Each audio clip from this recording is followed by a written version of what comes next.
हम बात करेंगे, जैसे कि हमने अपने प्रोग्राम में पहले भी बात कर चुके हैं, ईरान में तारीख़ का ख़तरनाक तरीन पानी का बहरान इस वक्त जारी है। ये बहरान नाज़रीन इतना ख़तरनाक है कि ईरान की दारुल हुकूमत तेहरान को खाली करना पड़ सकता है। ईरानी सदर ने टीवी पर खिताब करते हुए अवाम को ख़बरदार कर दिया है कि अगर चंद दिनों में बारिश ना हुई तो नवंबर के आखिर या दिसंबर के आगाज़ में पानी की राशनिंग शुरू हो जाएगी, और अगर ये भी नाकाम हुई तो फिर तेहरान को खाली करना पड़ेगा। हुकाम के मुताबिक तेहरान के मरकज़ी ज़खायर में सिर्फ 2 हफ्तों का पानी बाकी है, जबकि इस साल ईरान में होने वाली बारिशों में 40% कमी वाक़ई हुई है।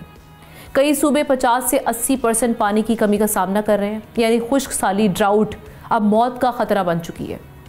ये सब कुदरती आफत नहीं, ये है क्लाइमेट चेंज की तबाहकुन दस्तक, माहौल की बेरहमी, इंसानी गलत फैसले और पानी के ज़खायर पर अदम तवज्जो आज ईरान को इस मोड़ पर ले आए हैं। लेकिन सवाल है, क्या सिर्फ ईरान ख़तरे में है?